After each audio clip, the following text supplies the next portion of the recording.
Aloha and welcome to Inside the Writer's Studio. I'm your host, Isla Allgood, and I'm excited today to bring to you Gary Hoff. He's going to be sharing some of his written words and drawings, and he lives right here in the same town as I in Hawaii, Hawaii. So please welcome Gary.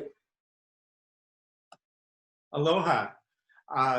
This is my new book, Hoff Draws Hawaii, and it's a collection of over 100 of my favorite editorial cartoons that I've drawn at the Hawaii Tribune-Herald over the past 20 years. The format is probably a little different. It has a cartoon on one side and the text on the other. So I will be sharing the text, I'll be reading the text, and I'll be putting up the cartoon. This comes from the title page of the chapter, It's Only Politics. I'd only lived in Hilo for a couple of months when I attended a mayoral candidates debate at the Palace Theater. I had an appointment with Tribune-Herald editor David Bach the next week, and I wanted to impress him with all the caricatures of all the leading candidates. I drew them all as they spoke, then waded through ankle-deep torrents of rain to my car, my first real Hilo deluge. I shared the caricatures with David, and he hired me to draw the Sunday editorial cartoons on a trial basis. That was 20 years ago. But I learned something that night at the Palace, not to try to predict local Hawaii Island politics. None of the candidates I drew that stormy night actually won the race. Harry Kim had been sick and missed the debate.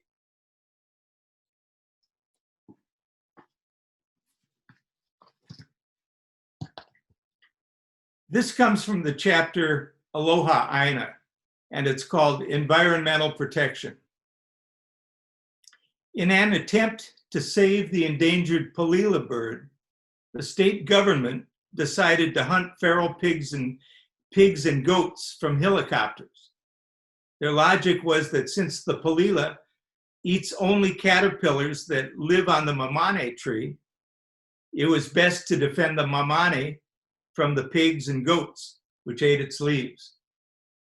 The plan littered the slopes of Mauna Kea with thousands of pig and goat carcasses, which deprived local hunters of an important food source. But still, the palila population has dwindled and ground cover became overgrown with no goats to keep it trimmed, which increased the likelihood of brush fires. It's complicated.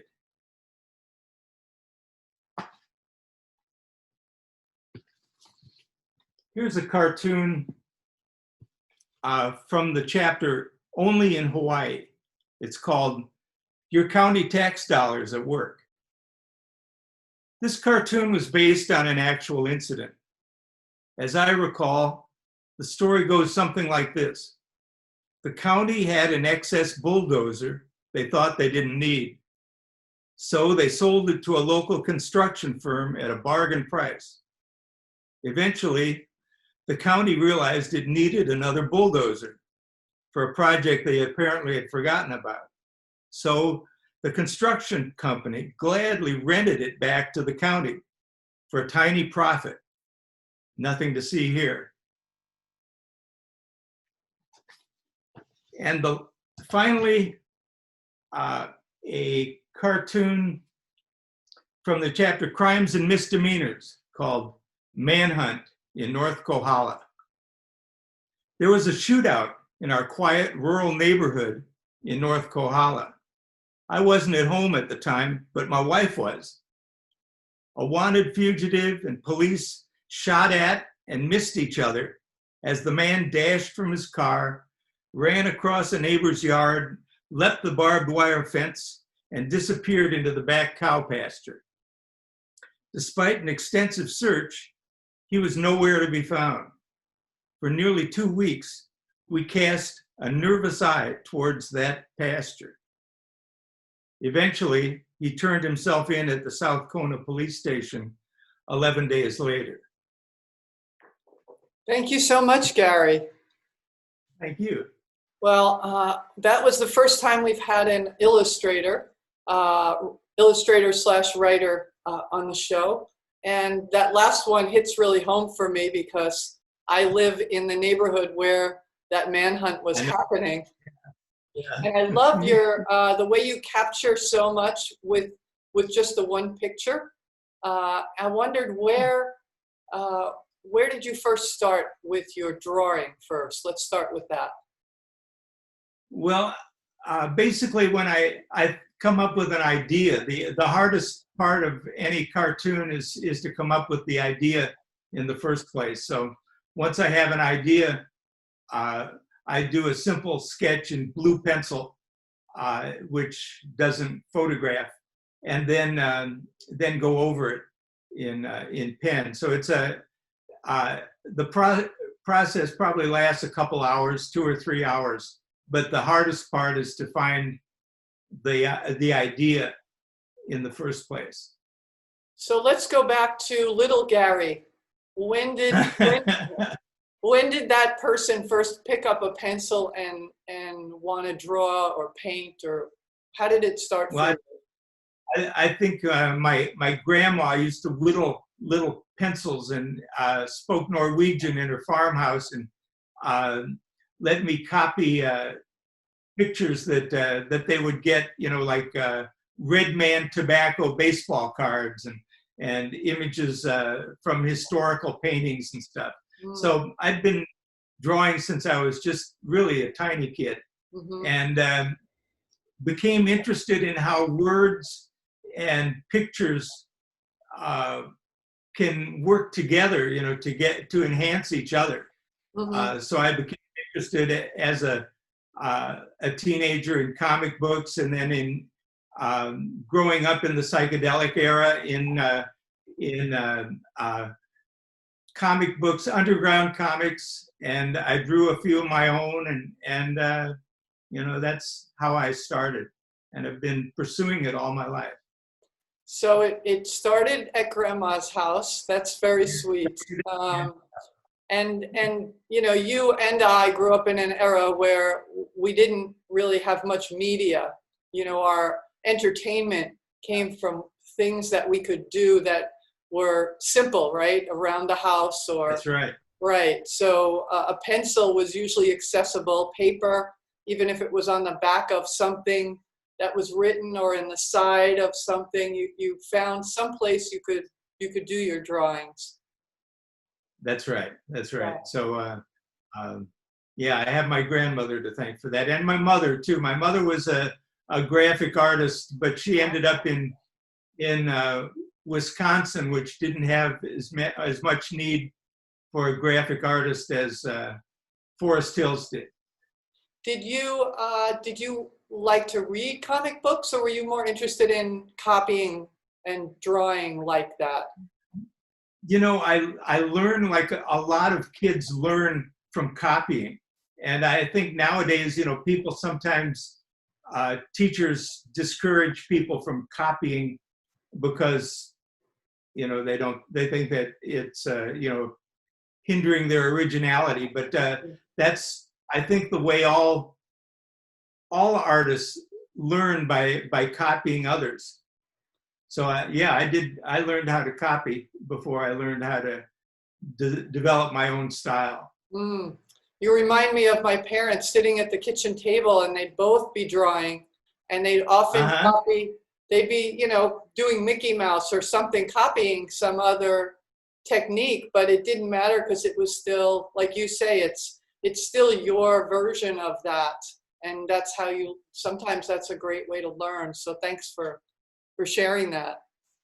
Yeah, thank you. Yeah. Now, when did you get interested in writing? Because there's the captions that you put in your illustrations, but you also wrote this book. This has a lot of words in it.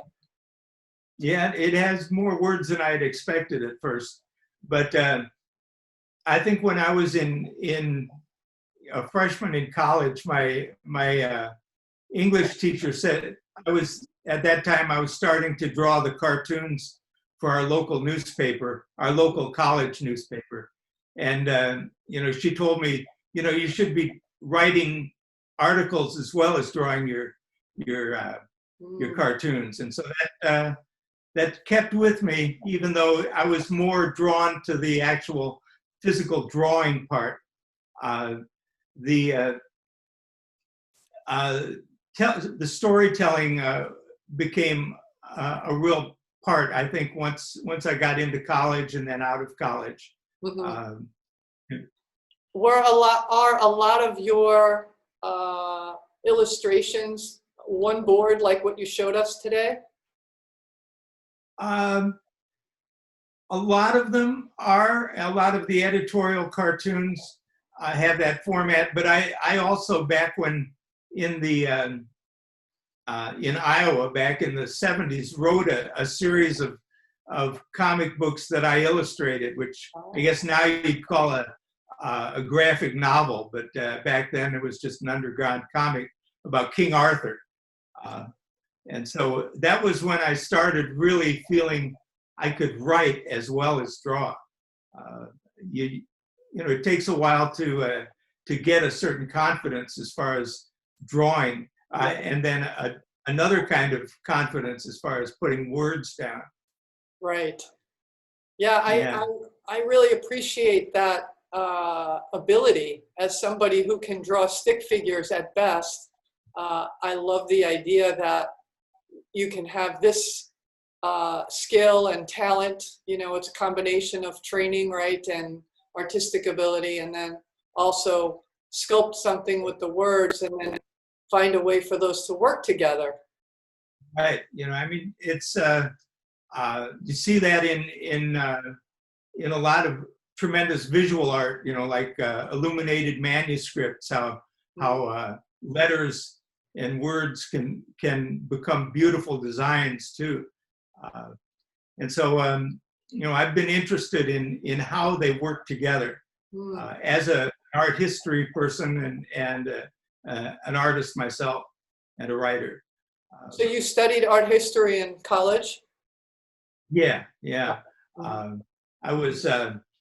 I almost flunked out because of art history when I was a freshman, because I had a very boring teacher who just put on the book, the Jansen art history book, and I would go back into the back row and fall asleep. But then when I went back to school, I got inspired by a wonderful teacher who put a lot of passion into his subject.